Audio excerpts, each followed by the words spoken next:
speakers today. I'm delighted to be joined by the Career Pathway Director for Engineering and Construction, Ben Sheridan, and the Deputy Head of Campus, Ross. Good afternoon, gentlemen. Good afternoon. Hey, my camera's gone a bit weird. I think we've lost Ben's camera a little bit there, but before we do get cracking with the presentation itself, we have a couple of informational videos to watch. So we'll give you a quick watch now, and then I will pass it over to Ross and Ben to take you through their presentation. Thank you.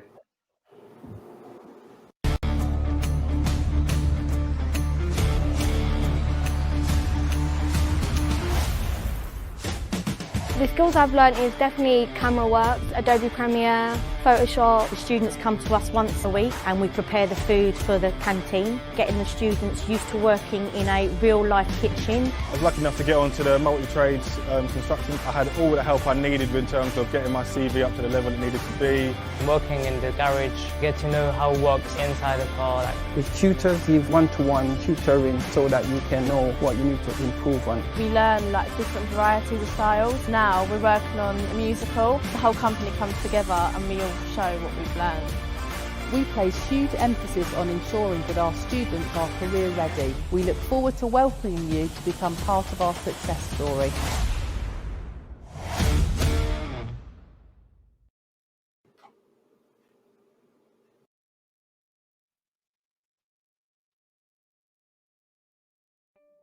Welcome to London South East College's virtual course open event. My name is Errol Ince and I'm the Vice Principal for STEM. There's a little bit more information about me and our staff in the biography section.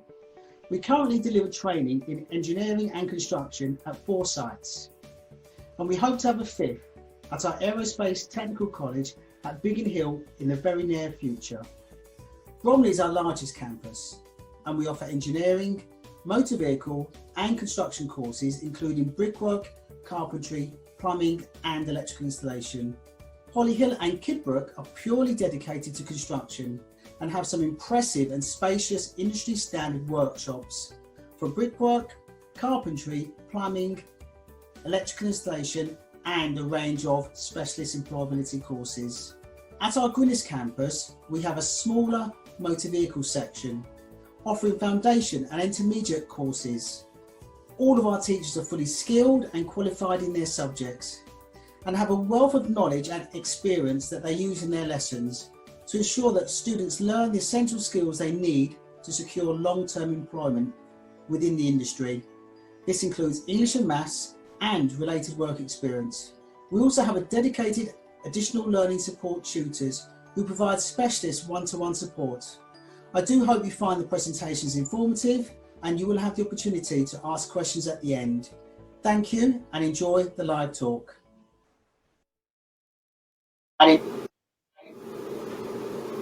well, fantastic couple of videos there to give you a taste of life at London South East Colleges, and I will now hand over to Ross and Ben.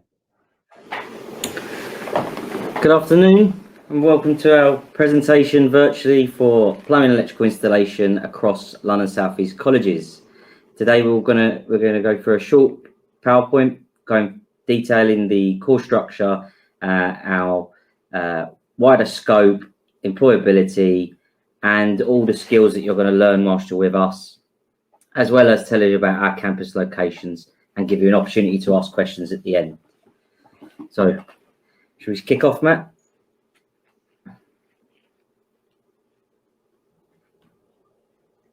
Yeah, crack on, guys. So right now we're just going to detail our curriculum offer, and first up is plumbing. Okay. Sorry, the slides are a little bit slow. There we go, plumbing. So if you come to study plumbing with us, my name is Ross, by the way. We have 3 tiers. So we have levels 1, 2, and 3, and level 1 is basic, level 2 is intermediate, and level 3 is advanced crafts.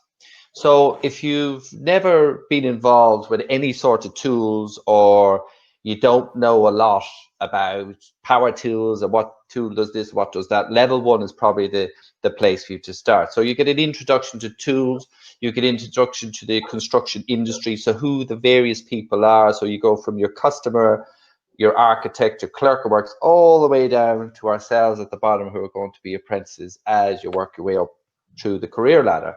So that's a very good introduction.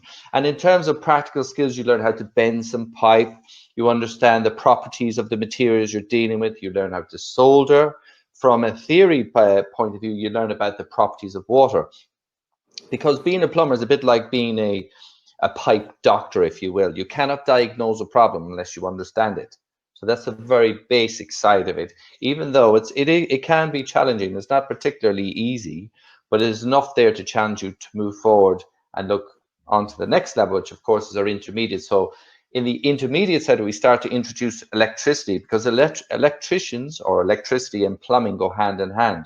A lot of the appliances we work with, like boilers, are ran by electricity. So we have to have a basic knowledge of electricity to be able to deal with boiler problems, or indeed central heating problems when we're talking about pumps and valves and all that sort of stuff.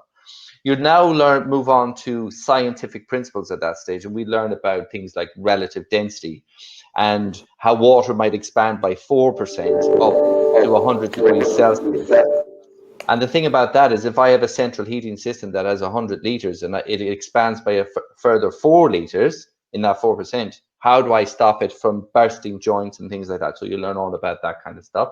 Then you go more depth into cold water and hot water systems and central heating systems. So you're starting with the baby steps. And then when you get to level 2, your intermediate level, and your pipe skills at this stage now, because you're doing in the workshop, you're replicating what you do on site. So you're putting in radiators, you're building frames to drawings which have tolerances of plus or minus 3 millimeters. It sounds like a bit, but it's quite hard to get there. So you have to really master your skills. You're approaching professional status at that time. And then finally, with level 3 is the advanced craft, and that's the creme de la creme of the industry, if you want to put it that way. At this particular level, you go further into cold water. So you start looking at booster pumps and private supplies and wells and all sorts of things, and how you get beyond that. We look at an environmental aspect of that also, environmental technology. So we look at high carbon, medium carbon, low carbon, and where installations we put in, for example, solar thermal in the UK, where we don't have enough sunlight to actually heat our hot water, but we use that in conjunction with normal electricity to give us a low carbon output or footprint, which is what the name of the game is now in the industry. We're trying to reduce our emissions and obviously use less energy than we have done before. You'll also design your own installation. So this is a very difficult aspect, because not only now have you skills in hot water, cold water, central heating and sanitation, which is all your waste pipe, because when you have a shower or your washing machine or anything that uses water, that water has to be taken away safely, including your rainwater. You have to now design. So not only are you taking into account systems, you're taking into account the materials that the building is made of, that you're designing, and you'll select the correct boiler and radiators to go with that. So as you can see, it's a slowly. So you don't have to worry if you've never touched a pipe or a wrench or a screwdriver or anything like that before in your life, because we start you at the beginning. And it's not a bad place to start, because we call it a learning journey. And to start any journey, you've got to take one step forward, and that's all you need to do. And as you take your steps forward, you go through level 1, level 2, or level 3 if you choose to go that direction. Okay. Cool. Thank you, Ross. This is the electrical progression pathway, and again, following the same system as plumbing, we go from basic at level 1 through to intermediate and then the advanced craft. At level 1, you will have an introduction to most things, and you'll be spending an awful lot of time on practical, developing those fundamental skills that will earn you really the money that a tradesman earns. So essentially, you'll be looking at some basic wiring, radial circuits and ring circuits. You'll also be looking at bending steel conduit, as well as forming right angles in trunking and tray. Once you get to level 2, you should have had all the necessary skills for practical there to be able to take on extra theory, and you'll be studying more the craft from a theoretical perspective. So here you're learning all of the items and equations that you need to design an installation, as well as make sure it meets professional standards. So at level 2, you're spending half your time in the workshop and half your time in the classroom, and it really prepares you to be what we would term in the industry as an electrical mate or an electrician's mate, and that is someone who is well on their way to becoming a qualified electrician. Level 3 is where you will become a qualified electrician, and you'll gain an industry accredited card from the Construction Skills Certification Scheme, CSCS, and we have a specific one for electrical called ECS, and that will be your gold card, and that's pretty much a universal or nationwide acknowledgement that you're an electrician. Here, not only will you be designing installations in a fairly complex manner, but you'll also be introduced to testing inspection, and you will be expected to carry out an inspection and test of an installation to a professional standard. So very interesting courses. If you was to take level 1 and level 2, these are across the year, 2.5 days a week to 3 days a week. Level 3 usually studied as an apprenticeship 1 day a week, or if you study it full time, it's 3 days a week. All of the courses now will have an element of e-learning to them, and there will be a requirement on every learner to have several hours of built up at home remote learning.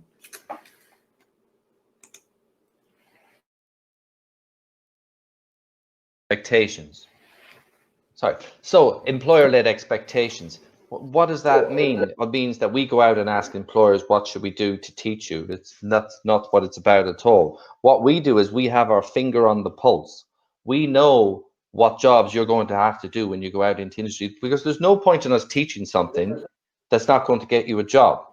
So when it says employer-led expectations, we negotiate, we talk to employers to find out what exactly you will need to do when you get on site in the modern industry. Now, plumbing and electrics itself are years and years old, and there's very older systems that are obviously replaced on a regular basis, fittings, techniques, and this is why we, LSEC as a college, and in particular in plumbing and electrics, which is very close to myself and Ben's heart, that we know what's happening in the industry, and therefore we're embedding knowledge in you so you can go into an interview and actually go on site and work, and that's what's going to make you attractive to those employers. So what's that got to do with the price of turkeys, you might ask me? Well, what we do is we tell you from day one, you're coming to work now, boys and girls. You're going to treat college like your workplace. So you're going to arrive on time. You're going to turn up regularly, because if you don't turn up regularly and you don't turn up on time for your job, you're not going to be in it very long, are you? It's the same with mobile phones and earphones or radios. And even though I'm wearing earphones at the minute, I have to, or you wouldn't hear me and I wouldn't hear you. No shorts or tracksuit bottoms, they're not allowed on site, and they're definitely not allowed in our workshops. Why? Because we deal with sharp implements, we deal with flames of very high temperatures, and we need to make sure that you're wearing the correct protective clothing. So personal protective clothing, which is the correct PPE, which you see on the left-hand side of your screen, we ensure they're out. So you come to college in your work clothes. It's not a fashion design college. It's a construction college where you get down and dirty and you do the job that you're going to be doing on site. Okay? But also, and finally, you need to be open to undertaking new tasks. Just like I said on my last slide, we don't expect you to know everything, but you've got to be willing to learn and get in there and get it wrong. And so what? That's how we learn. Because when you're at college, repetition, you get more confident, you get better, your hand skills, your theory, everything starts to come into play then. All right. So this one talks to those, not the other way around. Okay. So before you start your journey with us, we'd like you to keep in touch. And essentially what we're asking you to do is prepare yourself as best you can to hit the ground running when you start with us in September. Now, we all know that we've all had to go through this lockdown period, and it's affected everybody's learning to some degree. And to ensure that we give you the best start possible, we're going to ask you through social media to keep in touch with us via Twitter at SE London MCA. So we've got loads of other arms and Twitter accounts and Facebook with just LSEC, but we're asking you to be specific with that one, as that's our construction-based Twitter account. Now on that, what we're going to be doing is posting regularly work that keeps you, that you can use to prepare yourself as best as you can for the future and for when you join us in September. So starting from Monday next week, we will be posting work on there, and we'll update that every week. And finally, when you start with us on the first in the first week, we're going to do a careers fair for you, where essentially you're going to talk to all the different trades tutors, and you get a good understanding of what careers are available to you to make sure that you're making the right choice. So what sets us apart? Why should you come and do construction, building services engineering at London South East Colleges? Well, we're part of the Mayor's Construction Academy. So we're recognised and have got a kite mark, as you can see it there. That sets us apart from everybody else. 7 other hubs across London have got the same kite mark, and we're part of a regional coordination network coordinating London's training in terms of construction. We're a lead for that, and that means that across South East London, we're responsible for coordinating construction between colleges, private training providers, and sixth form colleges. And that gives us some extra funding to be innovative in our curriculum design, so that we can actually start exploring different non-traditional methods of construction, giving learners more choice, as well as allowing them to learn different trades. As well as that, last year in November, we also won the Queen's Anniversary Award. This is the highest honour a college or university can be awarded. And even though the whole college won the prize, the main successful contribution to the bid was for our construction provision, as well as specifically the employment schemes we had attached to those. So, your equipment needed for theory classes. Well, the best example I could give of this to you is, you wouldn't go to dig a hole without a shovel, would you? So if you're going to come to college, you need to have materials with you to record the information that you want to remember going home. So very simple: writing pad, pens, pencils, drawing equipment. The recommendation we give for the books is that we operate from City and Guilds. So there's levels 2s and 3s, and that's for your plumbing diploma if you choose plumbing, or electrical diploma if you choose electrics. And there's also your regulations book and your on-site book, and that follows BS, which stands for British Standard 7671. And it's all part of being professional as well. You don't go to work without your tools when you're a tradesperson. You don't come to college without your learning materials and ready to start. And believe me, it's not like school anymore. When you come to college, you come to college because you're choosing to do this. This is your career now. So there's not compulsory subjects. So when you hit the ground running. Start at day one. Be ready. Be professional. Be ready to learn. Cool. So, bit eager. That's all right. Prevention is better than cure, and this is directed at mums and dads as well, because not only do we we teach trade skills, we also introduce our students to life skills, and based on government guidelines and strategies. And the idea behind that is to, whatever's happening in the modern world, our aim is to teach our students obviously their trade, but also to keep themselves and their colleagues safe in the environment. And also part of that is what we instill is the British values, which is individual liberty, mutual respect, tolerance of different cultures and religions, the rule of law, and democracy. And they're the 5 British values that we instill. So it's not just about trade. It's about preparing our learners, students, young people, whoever comes to our college to learn, to enter into the industry fully armored with all the knowledge they need to hit the ground running and to keep themselves and their colleagues and the public in general safe. So, what are the main points to remember? Well, like I've said already, be on time, be prepared. Being on time is get up on time, not be playing your Xbox till 2 in the morning because you need to be well rested. Be prepared. Have your stuff ready the night before. Be professional. Wear your work gear. Have your boots on you. Have your polo shirt ready. Be ready to learn. So you're rested, fed, and watered.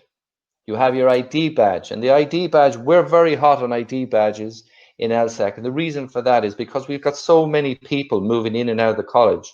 We can only identify people who are supposed to be there by their ID badge. And if you don't have your ID badge, you're not going to get in, or else you're going to have to pay a fine to get a new one issued. Okay? But last and not least, after all these rules, what we want you to do more than anything, and what took me into plumbing to begin with, is I really enjoyed it. I loved it. We want you to have fun. So what we're trying to do is create a learning environment for you to come in, to learn all the skills and trades you need to do and life skills, but also to have fun doing it. So when you get out into the industry, you're confident. You go to that interview, you'll tell the lady or chap you're talking to how great you were at college and everything you did well. And then you know when you're asked to do something on site, how to do it. So it brings a sense of enjoyment, and how far you want to take that career, well, then will be up to you. So we have, as Errol said before in the video, when you saw him before we came on, there's 4 campus locations that do construction and engineering, with a 5th coming in Biggin Hill, and that is Bromley, Plumstead, Holly Hill, and Kidbrooke. Plumstead's predominantly just motor vehicles. Kidbrooke is employment schemes and into-work schemes with Berkeley Homes and Night Dragon. Holly Hill is a dedicated construction campus with a large variety of construction courses offered there, and Bromley is the biggest construction campus we have.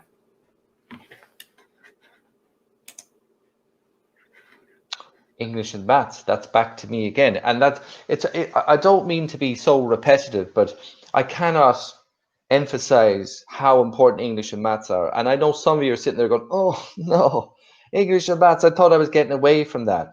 Well, there's a difference to how we teach English and maths in college. One, it's related to that trade you're involved in.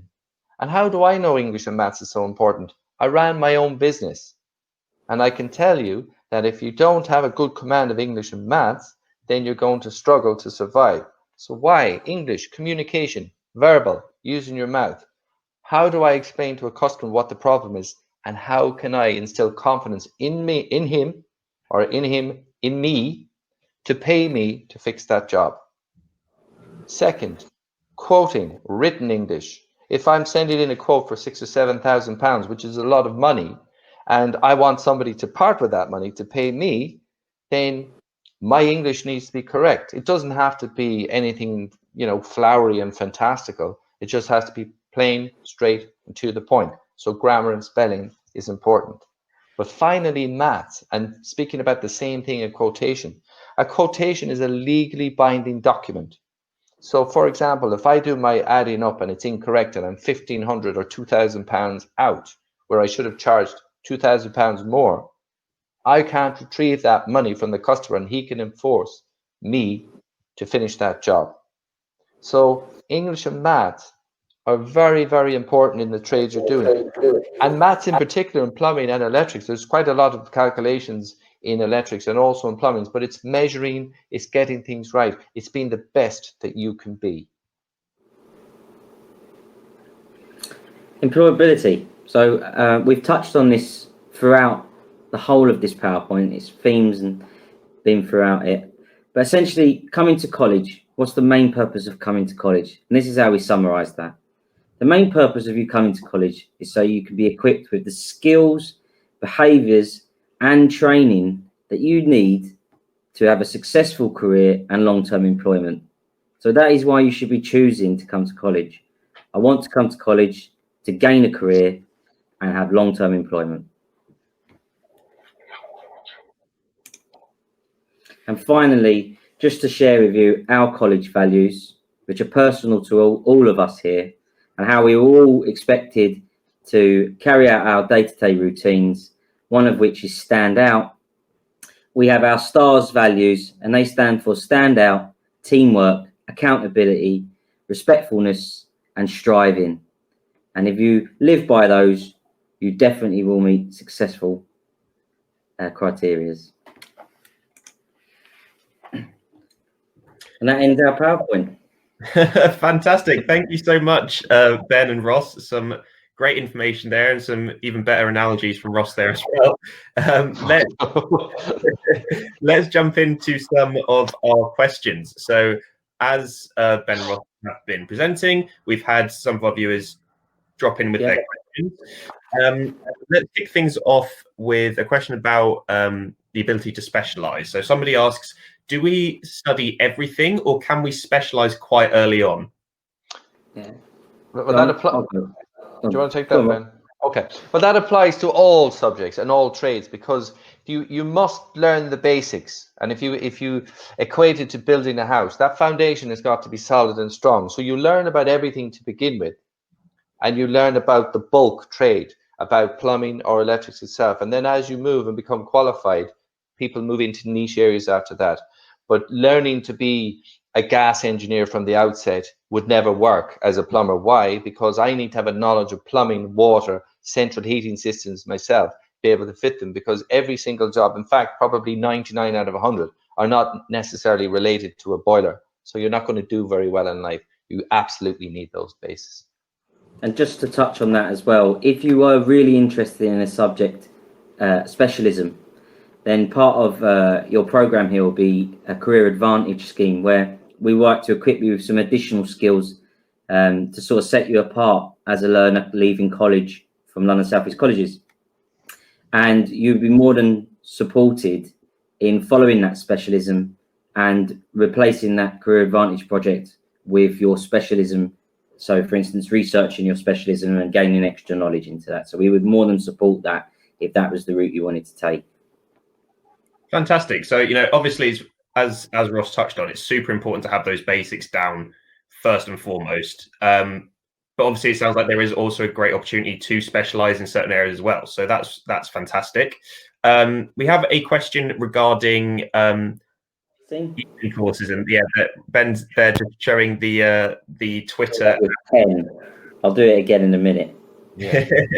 Hold it up and then I'll draw it in a It reads at SE London MCA. M for mother, C for Charlie, A for apple. There you go. Nice quick thinking from Ben there. So we have another question here about evening courses for electrical installation. So somebody asks, in regards to the evening courses, are you able to provide an idea as to the sort of times and dates of how the course would work? So times and dates, typically you'd expect it to be doing a couple of evenings a week. That would usually be something like a Tuesday and a Thursday to give you a bit of a break up in the week. However, it can be a Monday and a Wednesday depending. Times would typically be between 6 and 9 or 5:30 and 8:30. But right now I couldn't give you, we would be running them from September, but I couldn't give you a specific class until we get closer to the date and understand where the demand is. Okay, no problem. Yeah, I think it's good to have an idea of the sort of hours it's most likely to be. There we go. That's in a bolder pen. Fantastic. So a question here. But just refer that first. If you do want to keep on any course that you're interested in, just remember to keep checking our website because we keep that up to date regularly. Brilliant. So for that individual who's looking for specific dates and course times and stuff like that, they can find that information on the website hopefully fairly soon. So that's good. Yeah, another question here, and I think Ross touched on this in the presentation in regard to maths. Obviously, maths and English being super important. Somebody wanted to know, what the process is for, I guess, seeing what level people's English and maths are at before they undertake the course, and will they need to be doing an extra test or sort of something like that to work out where they're at? Well, what we do is we look at GCSEs, and if the student is of a certain vintage that they don't have GCSEs or have lost O levels or something like that, we do provide a maths and English exam on our enrollment weeks, and we'd have a look at that. But it's also a conversation with the individual, and it's a case by case basis, because you couldn't really answer that with a broad stroke of a brush. What I would say to the individual who's put that question is, just come in and see us. We'll have a chat and see, because if we can facilitate you in any way, we will. Fantastic. Awesome. And another question, again, sort of about how people are able to enroll onto the courses. Somebody asked, do we have to have any sort of experience as well, or is it simply grade based whether we get in or not? No. So if you're, for instance, for the mainstream 16 to 18, we will be looking at grades because they're quite relevant and new.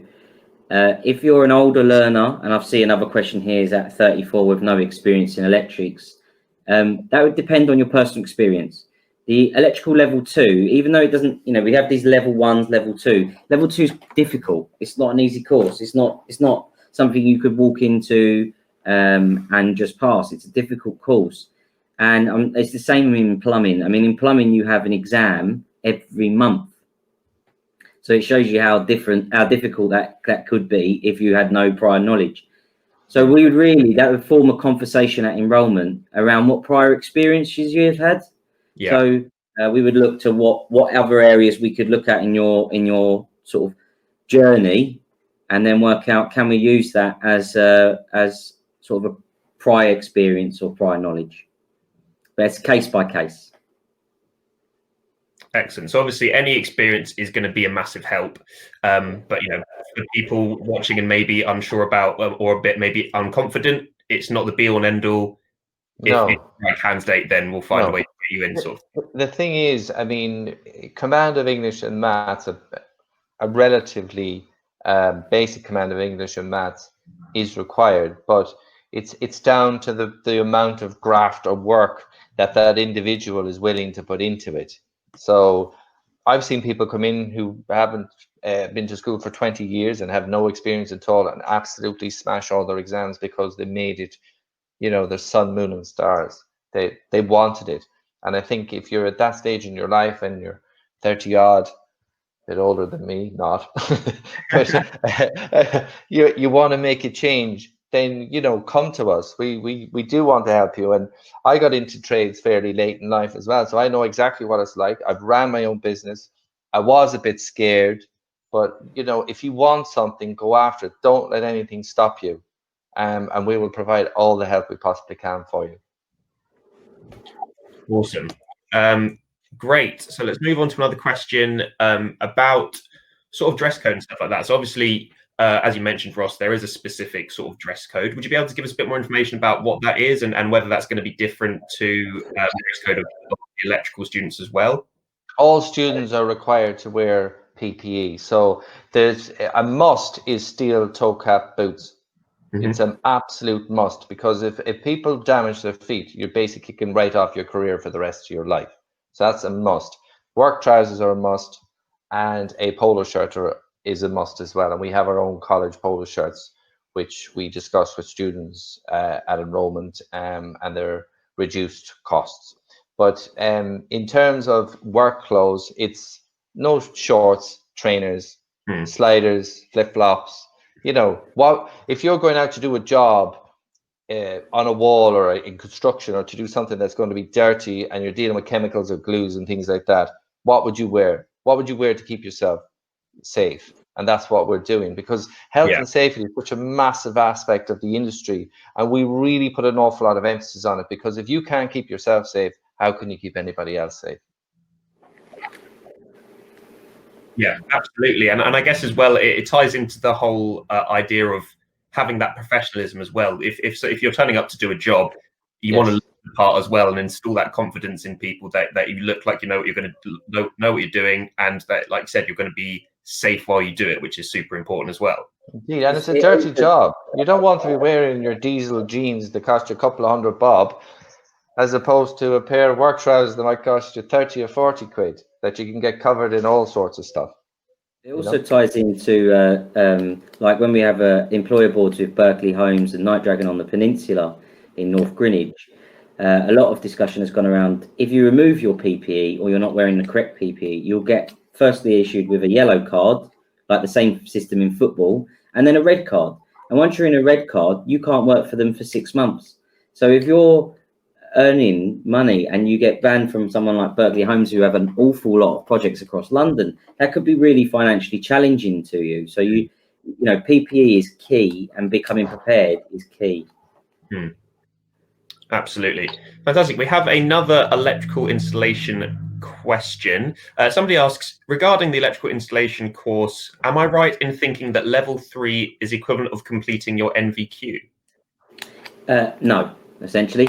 So NVQ is what you need to add to the level 3. So you'd sit the level 3 diploma at college, and then the NVQ is the evidence base that we collect at work. So it's saying you learnt this in college, that's the diploma, and then you go to work and you demonstrate what you learned, that you can carry that out on multiple occasions. And that's the NVQ part. They usually, in an apprenticeship, for example, they're done together. But when you do it as a diploma, and you're referencing a part-time course here, so I'm just going to make an assumption that you're an adult learner, and you probably want to study that whilst working, then yes, you'll do your level 3 during the evenings or part-time, and then you'll be looking at completing what they call a mature candidates assessment later, where that will form part of your NVQ, and that's how that will get made up. Okay. So I hope that answers the question. Brilliant. And another question here, a bit more sort of general in terms of, and I guess it's one of the main benefits of doing these sort of courses. Someone asks, am I able to earn any money while I learn, or do I have to be qualified first? No. Yeah, we quite regularly have learners that are going out to work on the days that they're not at college. We encourage that, especially to work over the weekend. You're only gaining more experience and you're gaining money. You know, why would we not? However, the only word of caution is that people tend to take up, so for example, labouring jobs at that period, which are not badly paid, but they're nowhere near what you could earn becoming a fully qualified tradesman. Especially if you're younger, you might start thinking that that's good money. So you then decide, I'm dropping out of college, I'm going to take up the labouring job. You know, we would really urge against that, because that doesn't give you a career base that fixes you into that position. And 9 times out of 10, people have to come back and retrain later anyway. So do it, but don't let it take over your current life, and keep your concentration on the course.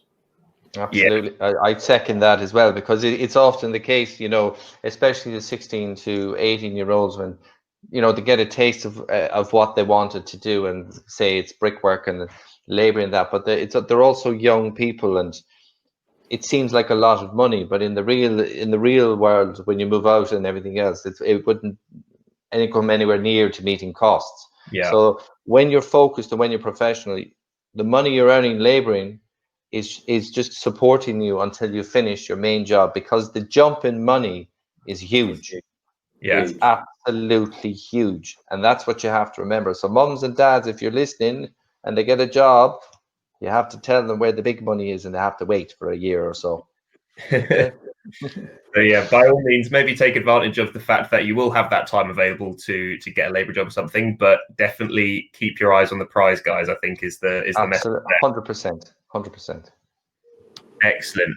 Okay, fantastic. We have a question here, and I think it sort of ties into individual circumstances and stuff, so it might be a bit of a tricky one to answer. It's about payment for the courses. Someone here, unfortunately, suffered with mental illness when they were originally going to enroll, so were unable to. They were asking about, you know, what would they have to be paying for the course, and how that sort of, I guess, fluctuates between personal circumstance. Yes, I mean, that would have to be measured. I wouldn't want to give an answer on that in terms of, you know, we'd need a lot more information as the college, a lot of private information. So we wouldn't want you to publish that, obviously. Yeah. But everyone's situation is individual. So the college, you know, the government funds things, and certain government guidance is very strict up until 18 or your first level 3. Traditionally up until 24, if you haven't completed a level 2 or level 3, you will have that fully funded. But again, that's on case by case. And the other just part to remember is that you need to come and talk to us, because we have so many grants and schemes in place that the college does themselves, that you know, if you're qualifying for that, then you should find out, because if you don't ask, you don't get, essentially. And we would be more than happy to have that conversation.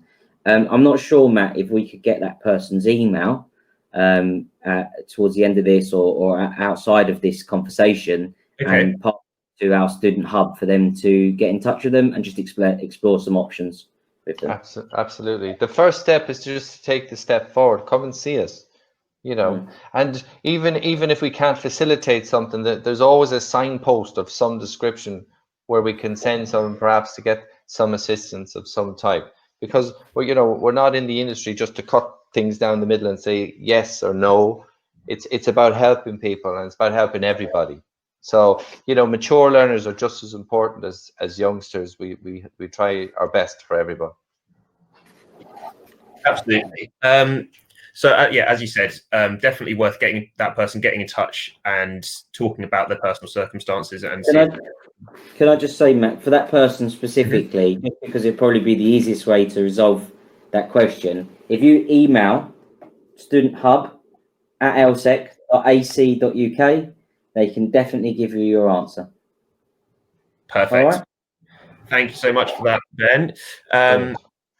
Okie dokie. So another question involving about electrical installation again, actually, somebody asks, is there a level 1 electrical installations part-time for adults? As I know, Bromley only has a full-time level 1 at the moment. So are they able to do installation part-time? Usually part-time will be for people that are, and obviously, again, this is a market assumption, but are adults and working in the industry. Therefore, they come with experience, so they probably don't need the level 1 as much. Remember, level 1's mainly about practical, and if you work on site, you tend to pick up the practical stuff more than the theory. So we would just really, you know, in that situation, I'd advise you, when you come to enrolment, to actually discuss level 2 options and seeing if that's actually the right choice for you instead. Okay, fantastic. And then on the subject of sort of older learners, we'll wrap this up with the last sort of question here. Somebody asks, firstly, for older learners, are there limited number of spaces on the course? And secondly, do you think it's harder for older learners to be able to get apprenticeships?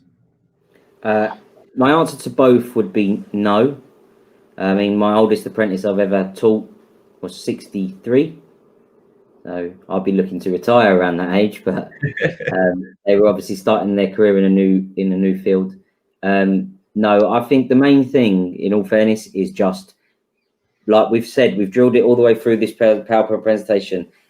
People don't need to think, they don't need you to know everything. They need you to just be committed, ready, on time, prepared, and just, you know, looking forward to learning and improving yourself. They are the main qualities to any kind of career progression and apprenticeship, really.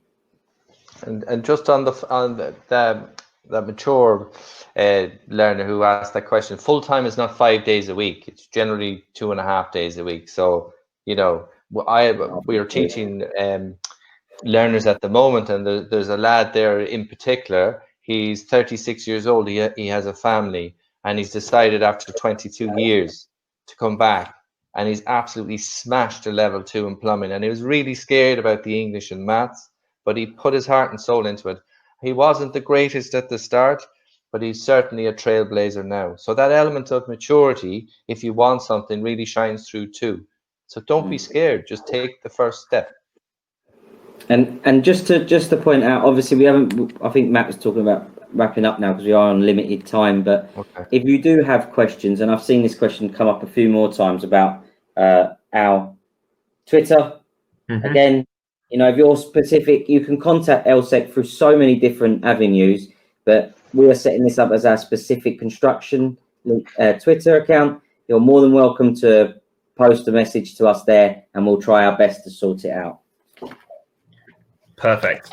Awesome. Well, yeah, that is all we have time for today. So thank you so much, guys, for your fantastic questions. And Ben and Ross, great advice as always. Thank you so much for joining us.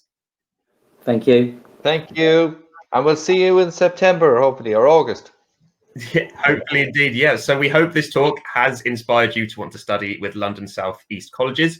If you are ready to apply, then fantastic. You can do so really easily online by visiting www.lsec.ac.uk. If you have any more questions, as Ben said, do feel free to contact our student hub by emailing studenthub@lsec.ac.uk. Well, thank you so much for joining us, and we will hopefully see you in September, or if not, catch you later in the week for another London South East Colleges online open day. Thank you very much, guys. Take care. Thank you. Bye.